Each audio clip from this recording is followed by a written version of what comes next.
ایک انہوں نے فرمایا، اور ایک یہ بھائی کا بھی بعد میں کویسچن آیا تھا کہ اگر دعائے قنوت یاد نہ ہو تو کیا کریں؟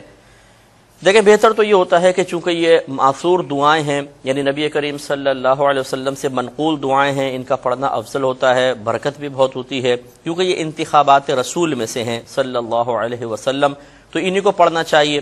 لیکن بہرحال جو ایک مروجہ ہمارے ہاں دعائے قنوت ہے، اگر یاد نہ ہو تو پھر آپ یا تو ربنا آتنا فی الدنیا حسنہ، یہ جو صورت ہے، جو آیت ہے ہم پڑھتے ہیں، یا دعا کہہ لیں، یہ پڑھ لیجئے، یا پھر اور آسان یہ ہے کہ آپ 3 مرتبہ یوں کہہ لیں رب اغفر لی رب اغفر لی رب اغفر لی۔ اس کا معنی ہے کہ اے میرے رب میری بخشش فرما دے۔ ربی یہ یا ربی تھا اصل میں، اے میرے رب، اغفر لی میری بخشش فرما دے۔ جب اس کو ملا کے پڑھتے ہیں تو رب اغفر لی ہو جاتا ہے، با کو غین سے ملائیے گا، اے میرے رب میری بخشش و مغفرت فرما دے۔